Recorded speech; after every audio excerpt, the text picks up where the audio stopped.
religion has half the solution in wanting to find out what the source of everything is. And science has half the solution by wanting to know how everything works.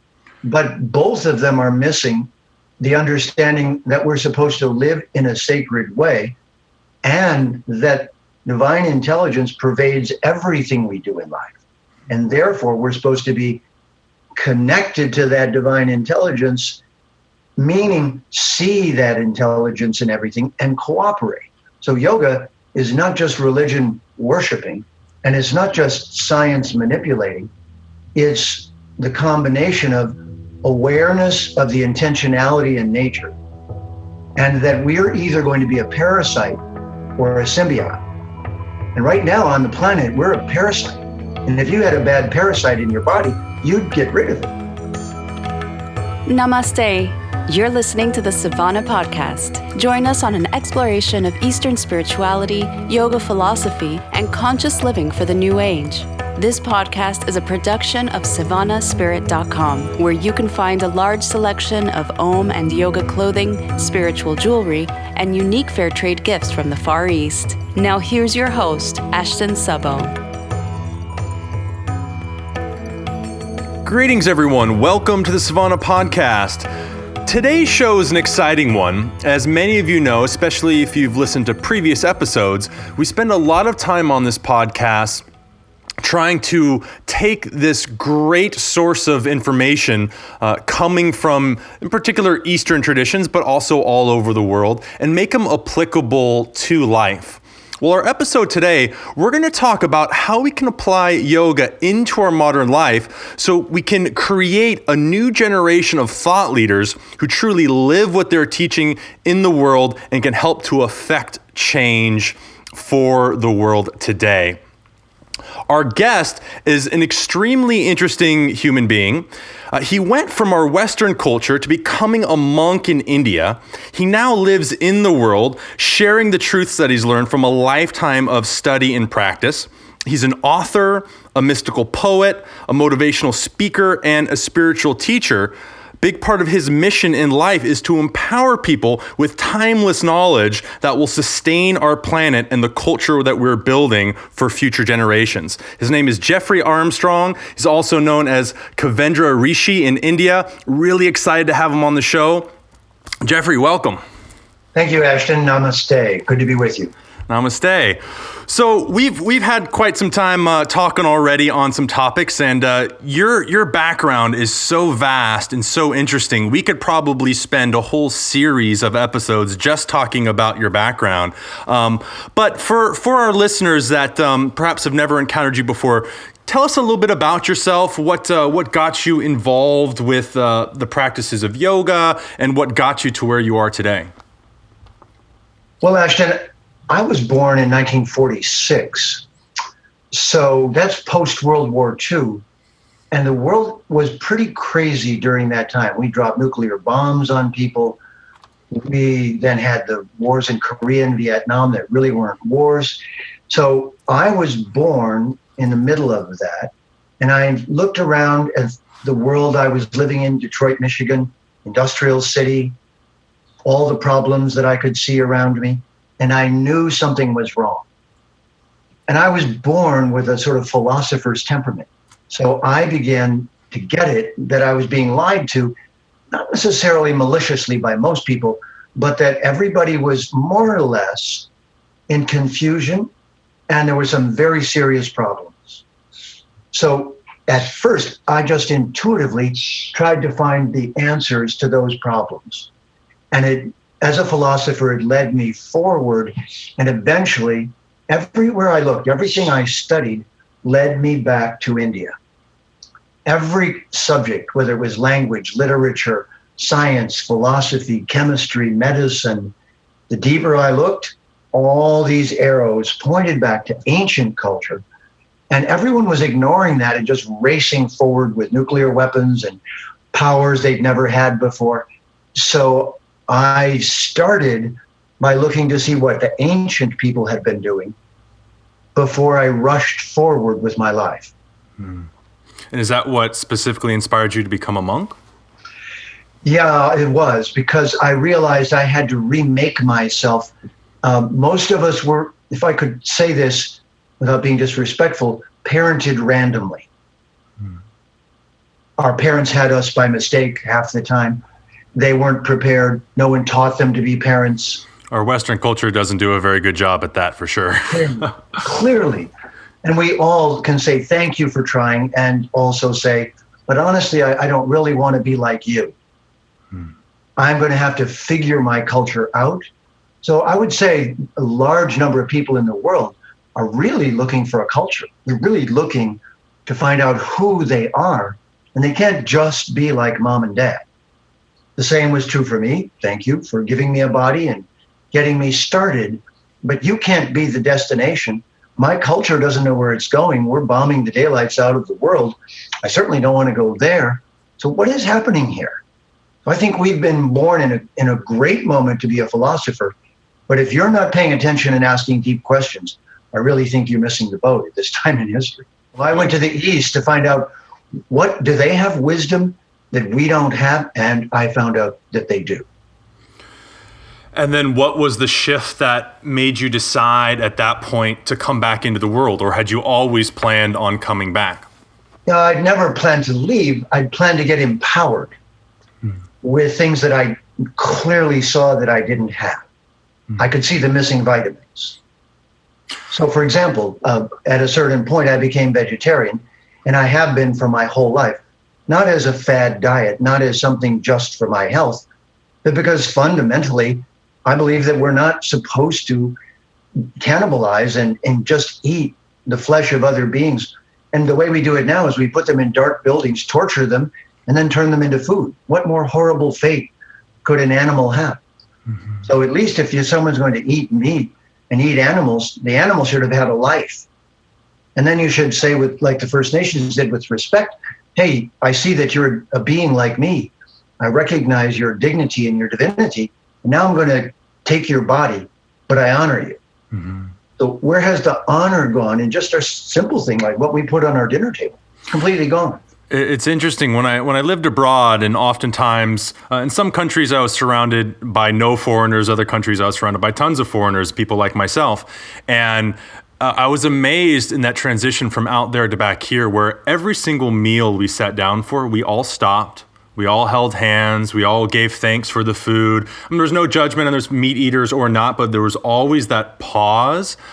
In the West, we're so rushed all the time. Like even within my own family, we fell out of the habit after being here for a while. We started it again recently because it's like, man, you have to stop. You have to give thanks.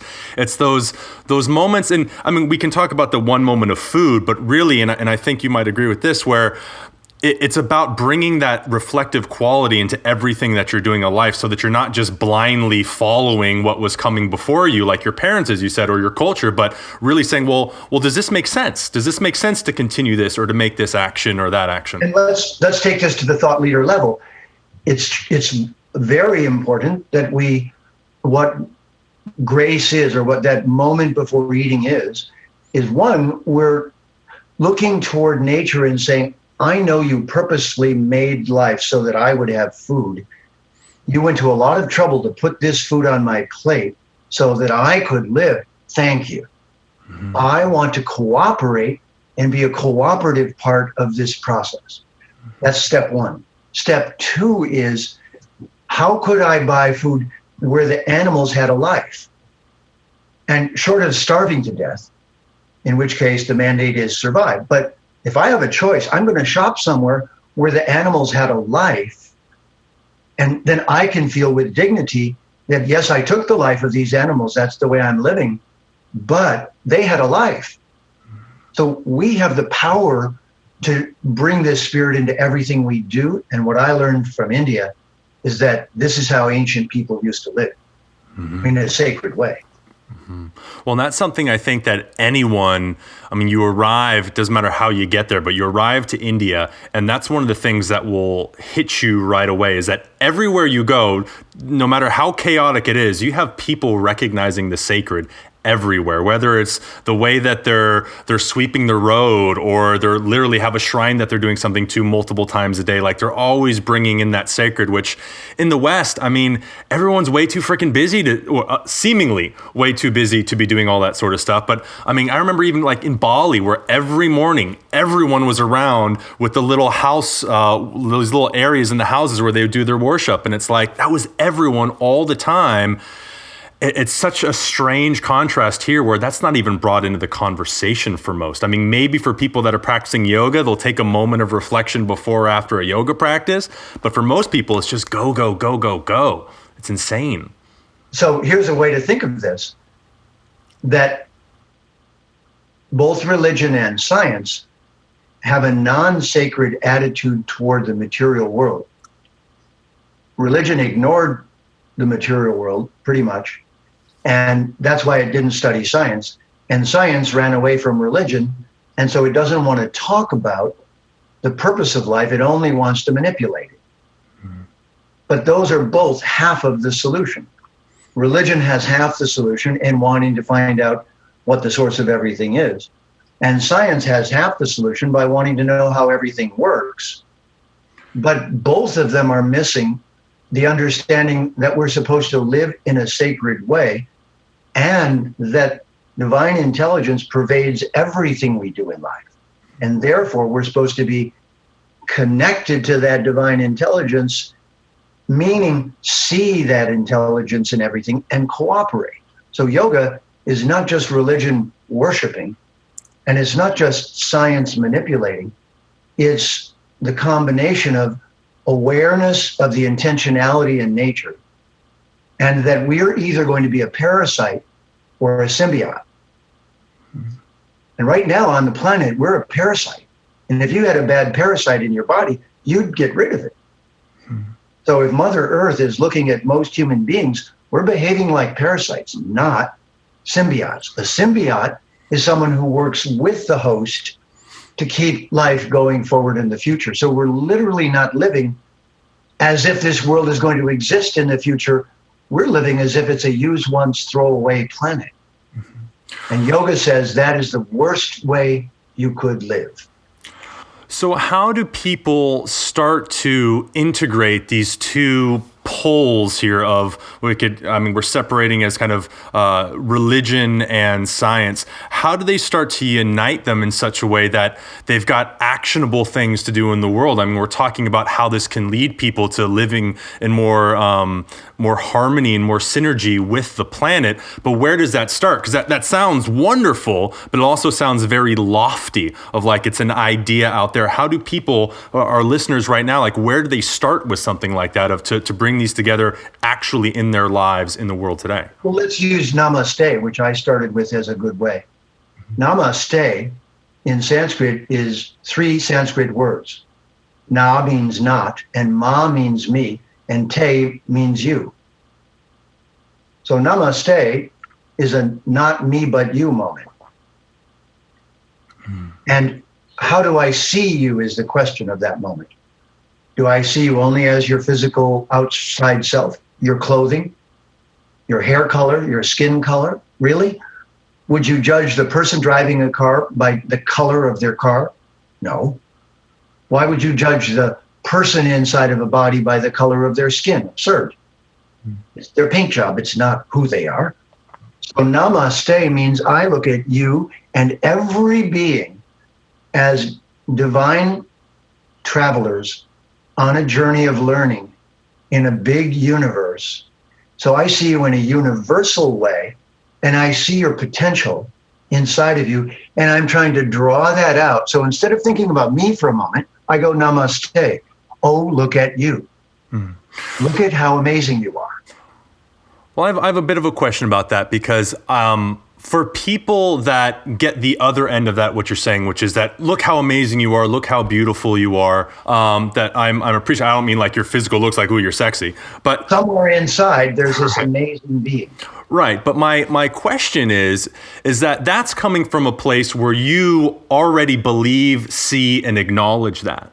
for the person that maybe, they're doing yoga once a week and they're coming from the Western world, they don't see people's inner being. They see the color of their skin. They see kind of what's going on outside. And maybe they have an honest desire to see more. Where do you talk with your students, or where do you take your students to get them out of that realm of intellectual, we should do this because we should kind of conversation, to like, here, feel this in your own body, experience it, and then you're really informing that namaste from an inner place, and not just, well, this is what we should be doing because it will help the planet. Because I think, the saying, the road to hell is paved with good intentions. If we're doing things because someone else is saying it's important, I think we're often missing the point, versus when we're really living it ourselves, it's coming from that inner understanding. That's really how the world gets transformed so much more effectively.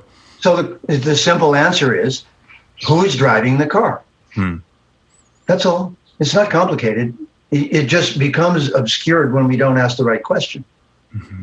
Is the consciousness driving the car, or is the person the car? We know we're not the clothing we're wearing. We know we're not the fingernails and hair that gets cut and dropped off. Do I say my hand or I hand? I say my hand. Therefore, it's not I, it's mine. So this body is my vehicle.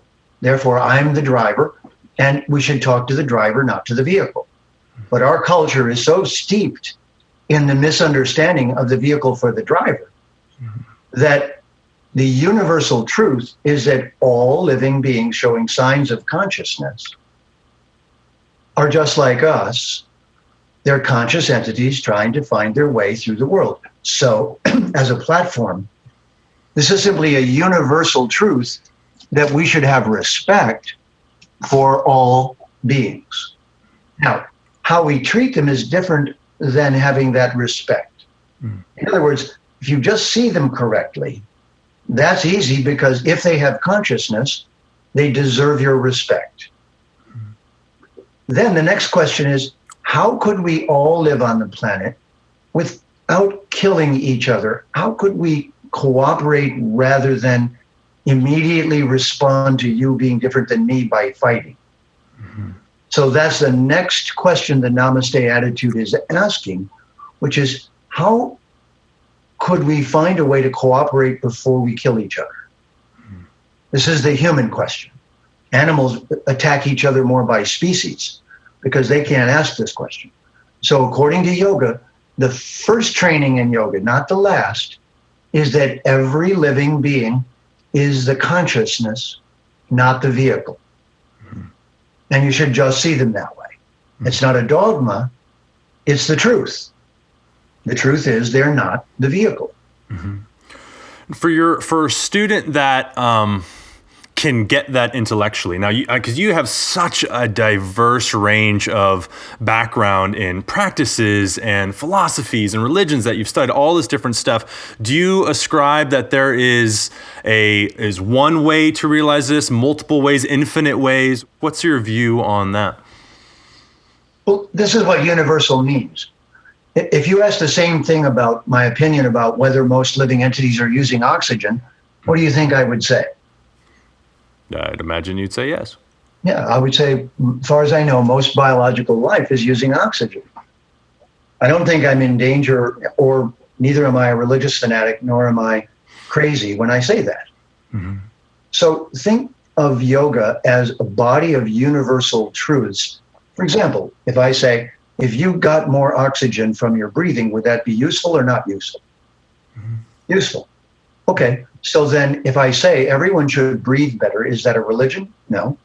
Is that a dogma? No. Is that a belief system? Not really. It's just a fact that if you can extract more energy from the breathing process, that would empower you. Would you like to be empowered? Yes, thank you, I would. Good. Would you like to digest your food better? Yes or no? Yes. Those kinds of truths are the basis of yoga. Now, this is where it's interesting. So instead of attaching a belief system to Namaste, Namaste doesn't have a belief system. It just says, I know you're the consciousness. I know you're the driver of the car or not the car. That's all. And if we don't make it complicated, then it remains a simple, direct observation. Anyone driving down the street looks like they're the car, but they are in fact the driver. Same thing here. Now, meditation is when you look for this and you look to see the consciousness as different than the vehicle. Now that takes a while, but there's no complicated thing you have to do that. Meditation is you just keep looking and keep looking and keep trying to see that first. So you might say we're giving it a priority, that instead of looking at a person as their body and responding to them that way, I look at them as their consciousness and talk to their consciousness first rather than their body first, or even their political ideas first. I don't like Trump at all. But if somebody says they do, it doesn't that I want to go to war with them. I want to say to them, well, I still see you as a divine being, but I think your idea is wrong. But you're not wrong. You are divine. Right. I think that's an amazing distinction in terms of the person versus the idea, or the consciousness instead of the idea, which is great. But let's, without getting too political in the conversation, let's stay a little bit on that topic of the sense of, okay, like, I'll use an example. When I was living abroad, one of the places I lived was on this little island in Thailand, and everyone made eye contact, everyone hugged each other as a greeting, everyone connected on a very personal level. You didn't really have to, you didn't have to work to be in community there, right? Because people were there for the same reasons. It was very much connected. There were still disagreements, of course, but where I'm going with this is to say, like, well, we come back in the Western world or somewhere in the world, and I'm feeling all, okay, it's all consciousness, I get it, we're one, we're this, we're that. But what happens truly when you come up against that friction of someone else disagreeing with your viewpoint and trying to impose their viewpoint on you? Like, how, because this is that delicate dance that yoga either completely avoids by saying, get out of the world, forget it, or it says, no, get really skillful in the world. What's your take on the skillfulness of, okay, now we're in the world, I'm acknowledging people with namaste, I'm seeing this greater vehicle, but they're trying to affect my life, they're trying to, let's say, hurt me, or, their policies will hurt me. How do we then interact there within community to push forward? Sure. Well, and what you asked is, how do I know what grade someone is in? So if this universe is a place where we're learning, then what if the universe is a university? And what if with this worldview, you realize that everyone is an immortal being and they're here learning, they're the consciousness. And so their learning is, of course, like ours, over time, because we're all works in progress. So along with seeing the divine consciousness in everybody, we don't simultaneously think everyone is the same because of that, because we know they're in different grades in school. You wouldn't date someone in 6th grade. If you were in high school, you'd say, you're too young. Our gap is too big. So just because everyone is similar in essence, and that's a platform for seeing each other, doesn't mean that we're all equally correct, equally right, equally using matter correctly, so that there'll be a future for the future generations. We still are going to agree to disagree. We're even going to have conflict. We're even going to have wars sometimes, and be shooting at people that we see as divine beings intrinsically. So all of those processes are going to continue, but they're going to be slowed down by something. And that is that we hold a bigger world view. And so we don't just think, I'm going to exterminate my enemy because they're not me. Like animals fight against species boundaries. So the trick of yoga is to hold a much bigger view and to be holding that view so that what we create is a sustainability while we disagree, rather than having no way to find agreement and just killing each other. Is this essentially Krishna telling Arjuna to pick up his bow because he has to fight the righteous fight? in the sense that he's not just mindless killing. He's not trying to get power. He's encouraging him to, whether we take the Bhagavad Gita as pure metaphor or not, but encouraging him to, hey, you have to stand up to this, because if you don't, no one will. This is your place to stand up in the world, and there's a fight that has to take place here. Well, it's even simpler than that, but yes, it is like that. But imagine this, that some of the people listening to our conversation right now are probably police officers. Now, those police officers are going to put a gun on each day, and they're not putting that gun on with the hopes of going out and getting to shoot someone. They're putting that gun on in the hopes of being a last resort of protection for people who don't have weapons and could be hurt and injured by those with weapons who have bad intentions. So we have to think that the policeman goes out with good intention, and that's why they chose to be a policeman over being a criminal. So criminals are still real, and they're divine beings, but they're behaving like criminals. And policemen are real, and they're divine beings, but they're behaving a little nicer because they're actually trying to protect everyone. Well, if they're following their code, yes, that's what I'm saying.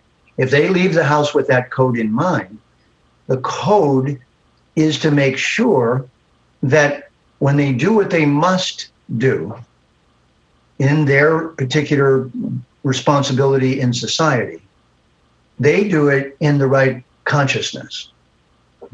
So part of, with the Bhagavad Gita, Arjuna's responsibility was to be a protector. So for him, he had to protect the world from certain things that were being done to destroy it.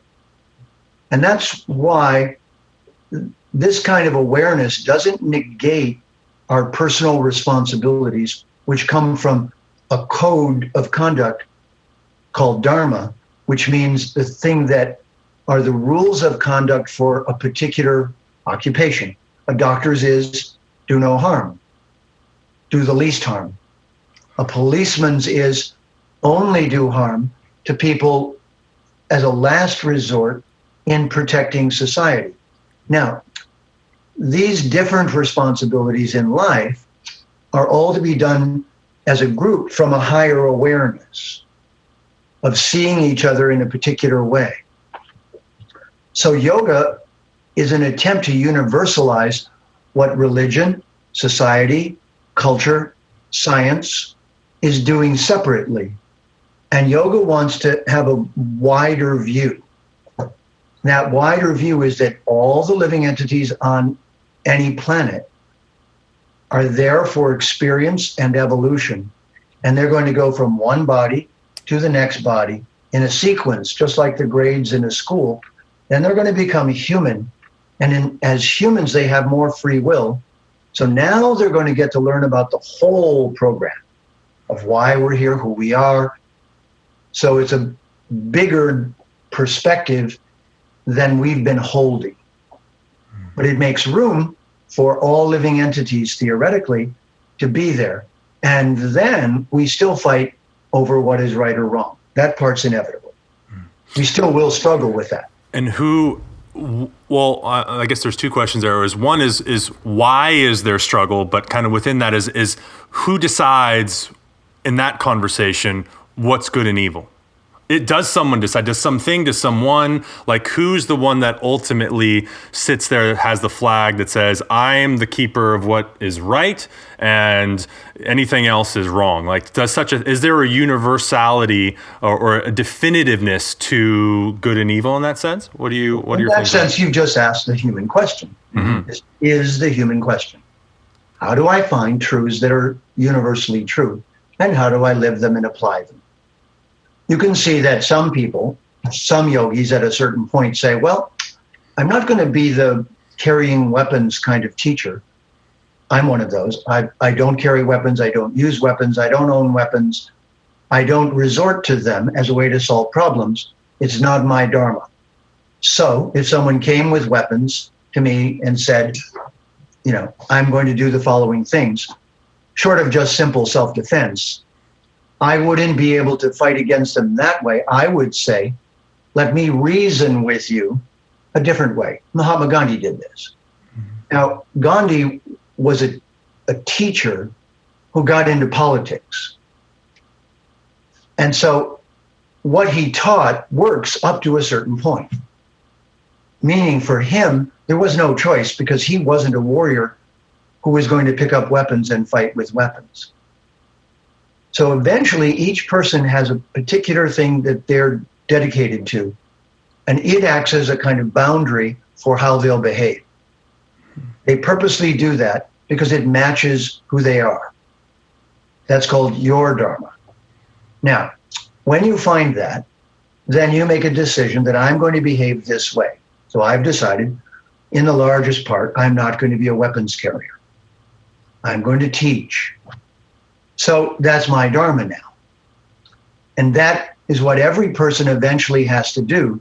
They have to find a way of being that is appropriate to their consciousness and to who they are. And so there's not a single central authority that decides all of this, but people emerge as leaders at any time in history.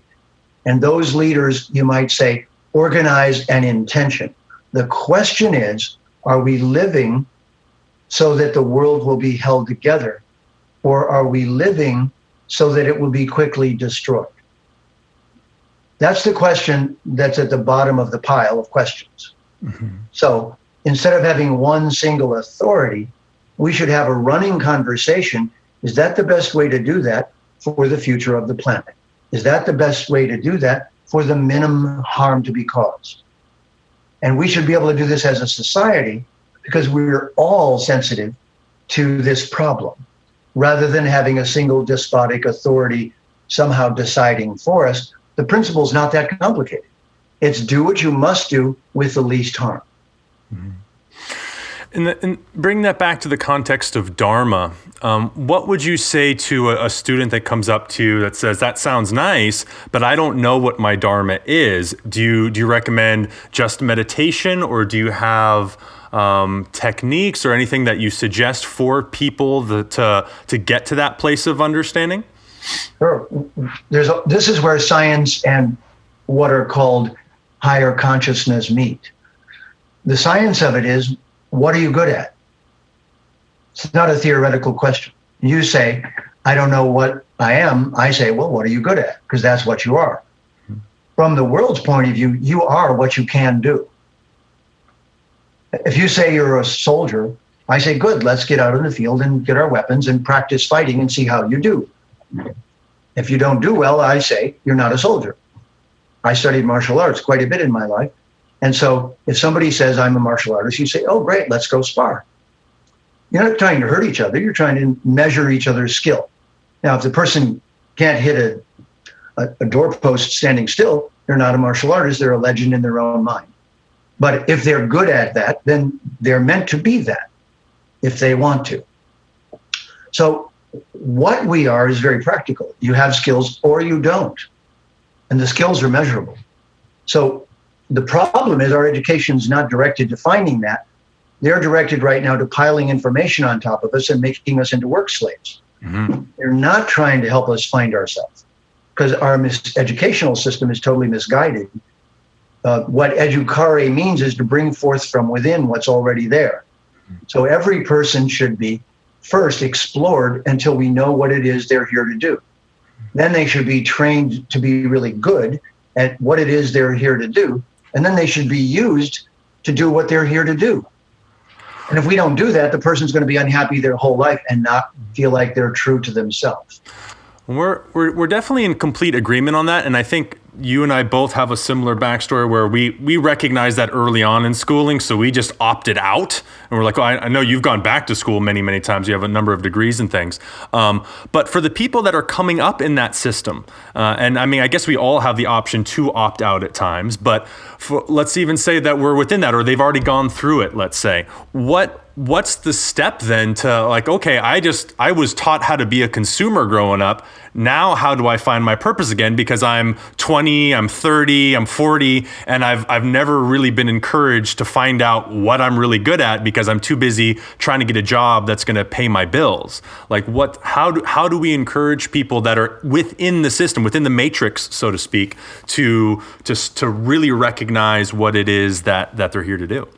Well, of course, that's not a Vedic philosophical question. It's a modern political question that's somewhat intractable right now because of how much power is being exercised in the world to drive everyone, we the sheeple, down a particular path.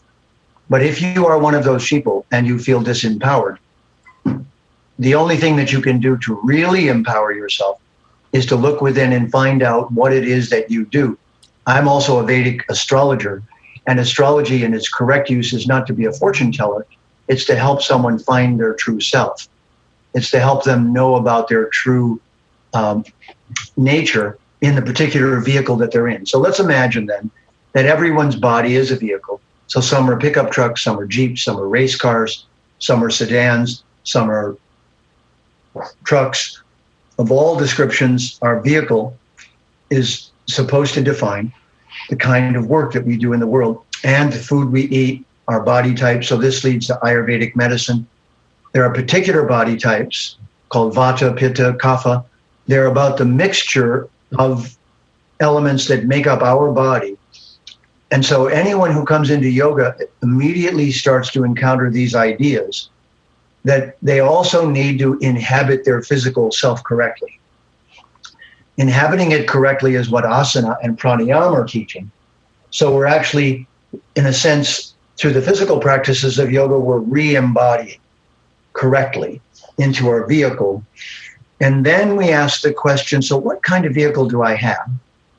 And what kind of jobs is it meant to do? And then we look at what society's offering and say, could I work myself from where I am over to a place where I'm doing something I'm really meant to do? Now, for everyone, this is a different question. Depends on how much money they have, how much resources, how old. Some people will hear this information at age 60, not much they can do to change that pattern, the work pattern at 60. They might for the next 20 years. Maybe they'll say, oh, really meant to be a writer, and then they will be a writer. But will the world pay them to be a writer? The question you asked. Maybe or maybe not. So the tension around this is twofold. One is, do you know who you are? The second is, will the world reward you for who you are? Do you find, or how about even, where do you place social duty in the hierarchy of importance of one's life? Like how much of it, because in some sense, or in one sense, like this was one of the final temptations of the Buddha, right? Like you have to let go of all your social duty. But in another sense, this is fundamental in many concepts of yoga, is that like there is a social duty to uphold. It's also in Chinese thought and other thoughts of, we're here to serve the world or to serve our community. What I'm hearing from you is like, okay, find out who you are and find out how to do it in the world.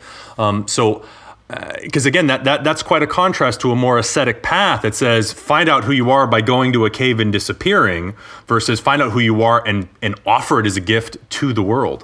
Where does that interaction play? Yep. The process is that yoga is the place where you declare to society that I'm going to be adhering to universal truths whether or not you are. But the difference is, of course, if you're in a society that's quite harmful and destructive, you are going to then oppose that society in every possible way. For example, I have, since a very young age, opposed Western civilization's use of massive force on other cultures. I still do to this day. I opposed it in Vietnam. I opposed it everywhere I saw it being used. I say that it is absolutely wrong to intimidate the world with massive force and destructiveness as a form of shaping what their behavior is going to be. So that means that I've had to be against that part of my society. Against it how? Not destructively and violently, but as a thought leader, leading them to find a higher path rather than that destructive path. So if I become destructive to fight the destructive path, that's not going to work. If I set a higher example and say, I'm against that part of our society, then the courage it takes to do that is what it means to be a yogic thought leader. In one sense, yoga is a step beyond family and society's rules to universal rules. But that's different than opposing society and family. In fact, you come back with universal truths and rules, and then you try to help everyone. So I'll give you a Sanskrit word for this from the Bhagavad Gita. It's called Loka Samgraha. Mm-hmm. And Loka Samgraha means holding the world together. Mm-hmm. To give you a concrete example, when I fly on an airplane, as I'm getting seated, I look around for people who are too weak to put their luggage in the upper rack. And I use my strength to lift the suitcase and put it into the rack for them. And they always look at me like, wow, you're being unselfish, like they're surprised. Thank you. And I say, well, I'm glad to be of service. Now, in that moment, I'm just holding the world together. But I'm not just putting a suitcase somewhere. I'm purposely living my truth. That person's difficulty is my difficulty. Why? Well, we are all in a small airplane. If they're unhappy, it's going to affect me. But isn't that true for the whole world? So if everyone on our planet right now looked for things that were about to break and quickly fixed them, picked up a piece of paper, a piece of broken glass, did something that makes a difference, then that universal law would not break society's laws or family rules. And if it did, those rules need to be broken. They're not useful. So it does put you at odds with your family or society sometimes. And that is back to Arjuna. That's why he was fighting against, quote, his family. Because yoga is that stage where you choose universal truth over relative truth in your culture or your family. Hmm. And where do you place the, let's say so when we're taking family, for example, where, okay, let's say that I'm having, I'm connected to higher states of consciousness. I can see areas where, let's say, my family or my friends are repeatedly breaking things, metaphorically speaking. That difference between, because you use the word fix for fixing the world, and I get very curious about that word sometimes. I said because, holding. Well, you were talking about if you see something broken, go fix it real quick. But I meant not the loose use of that word. Okay. Not being a fixer. Okay. I meant that you can see it's about to break, you just keep it from breaking. Right. You don't fix people. And I know that's where you're going. People can't be fixed, they're not objects. Right. People have to decide. So the answer to the question is family's the most difficult place to change anything, mm-hmm. by definition. Mm-hmm. That's why if you become different than them, you may just have to create distance with family. Mm-hmm. And that isn't easy. So the politic of higher truth and family's a genetic bond, and higher truth is a truth that's true universally. That is the place of conflict. So you can do the least fixing on your family. Absolutely. Mm. That's where you do the least. And would you say that the family is one of the greatest tools or practices we have of learning to accept those challenging things that we can't fix? Well, in Sanskrit, the word is acharya. It means one who teaches by their personal actions rather than by words. Hmm. So in your family, you teach by action. If you try to teach by words, you'll just generate arguments. If you teach by action, you set an example, and eventually people might say, boy, you set such a good example. And that's what doing the suitcase in the plane does. First, I do want to help. So I'm doing it out of a real desire to help. Second, I'm teaching by example because all the strong men in the plane should stand up and go, damn, that's a good idea.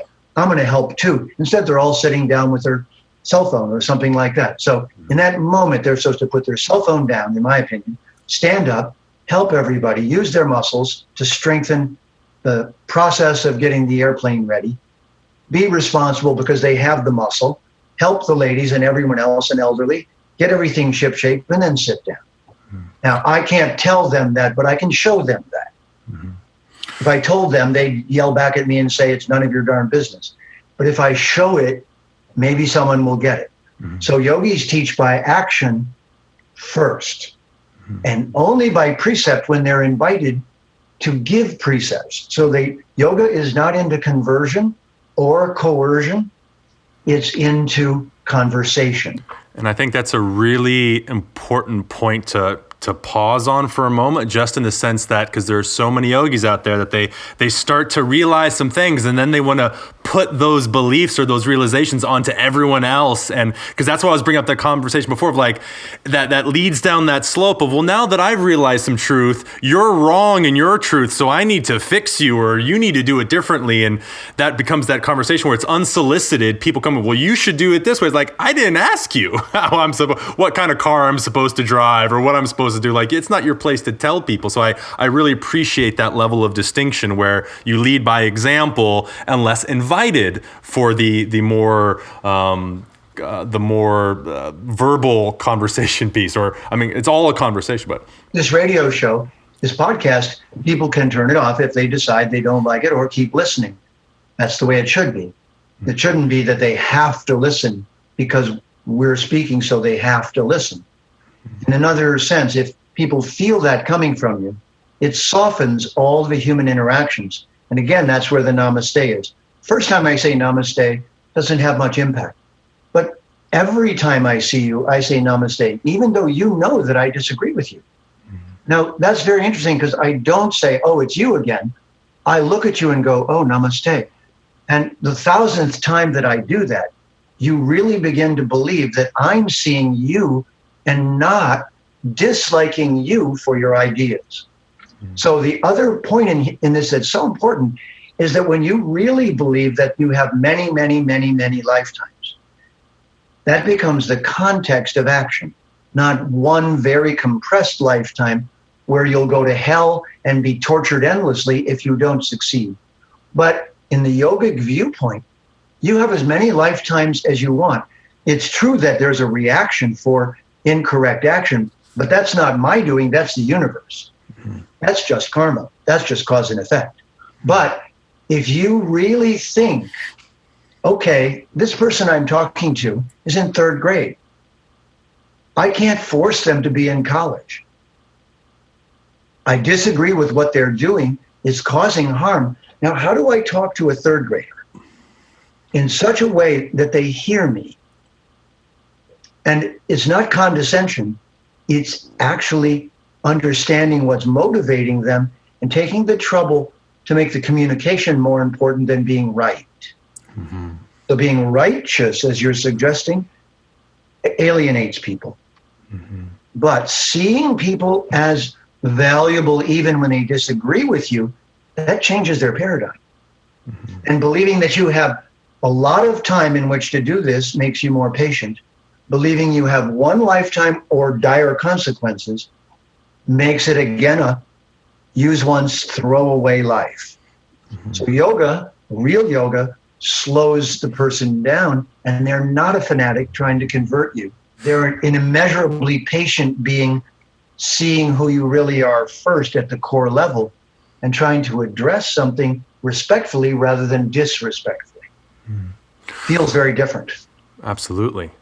Well, and I think we're getting to that point now, time-wise, where we got to come to a close of the show. But just as a kind of synopsis of what you're hearing, and I'd like to sort of repeat it, and you tell me if I'm yoking out the juice of it here. But to say that, get to know who you are, look inward, whatever methods you do that with, to really recognize what you're good at, and to really connect to something larger than that as well, so that you can come into the world and through your skill and action help to support the world and hold it up. Whatever that means, it's going to look different for everybody, but really it comes from that place of inner knowing so that you can go out in the world and be a part of the world informed from that deep place of inner knowing always. Because that's where your sense of right or wrong comes in. That's where your sense of, am I doing something to continue the conversation or just trying to be right? Am I trying to impose my beliefs? It's like, hey, when I know that I'm connected, that I have this space of time, that we're in this together, all that it softens the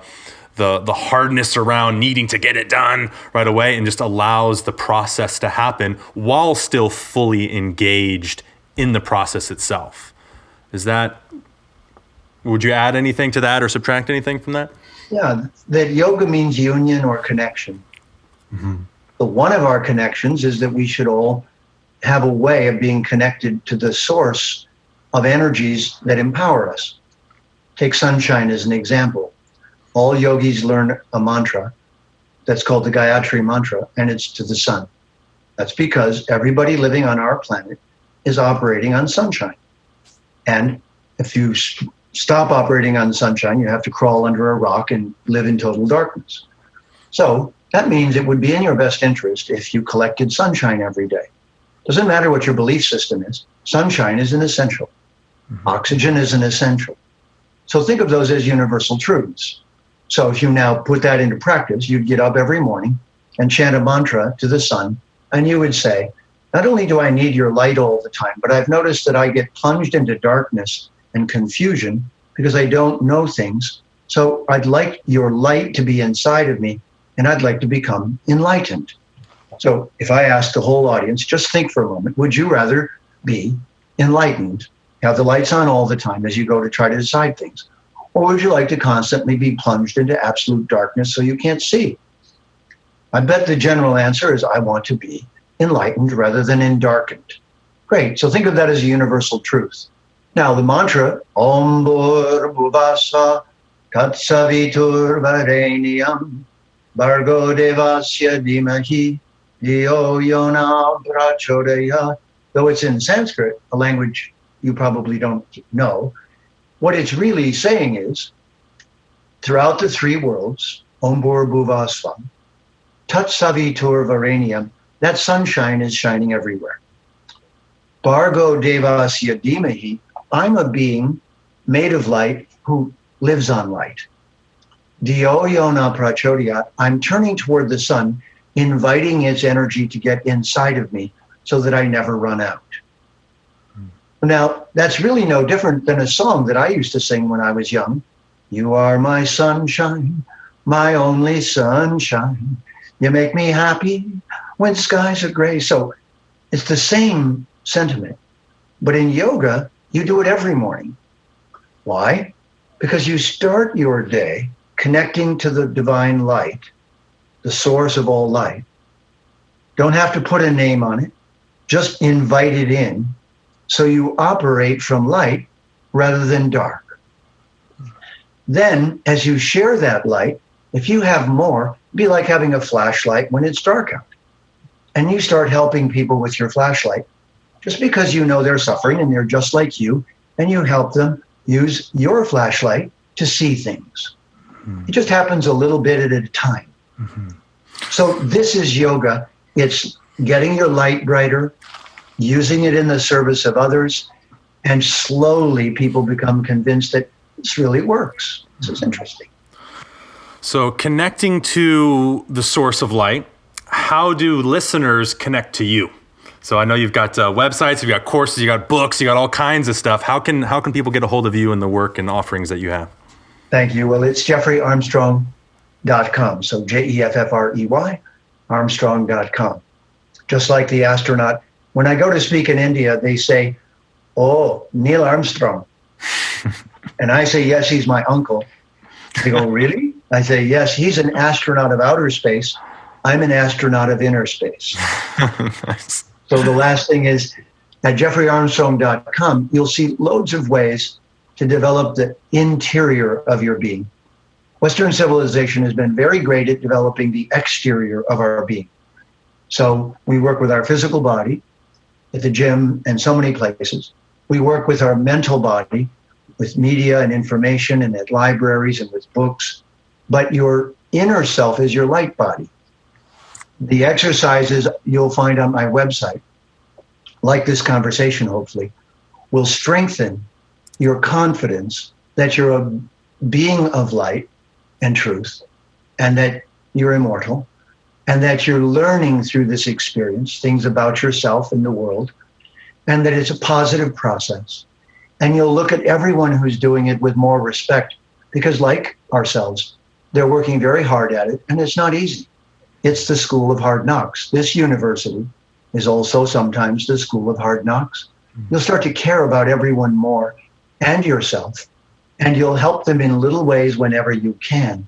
And there's no other way to teach enlightenment than to shine your light on people just at the right moment so that they understand that you really care. So thank you for really caring and listening. And thank you for doing this show and having me on. Absolutely. Well, and thank you for being on. Thank you so much for shining your light on everyone, and to our listeners today who are listening, or any day that they're listening to this podcast. For everyone out there, I hope you've found this conversation enlightening, and I hope you have a very present moment. Thank you so much for listening. Namaste. Hey everybody, thanks for listening to the show today. Please go over to iTunes, write a review, let us know what you think. It helps us in creating new content for all of you. It also helps new listeners get a sense of what to expect from the show. We really appreciate your feedback. Thanks again for listening. Namaste. You've been listening to the Savannah Podcast. To find out more about Savannah, go to savannahspirit.com or follow Savannah on Facebook at facebook.com/Savannah Spirit.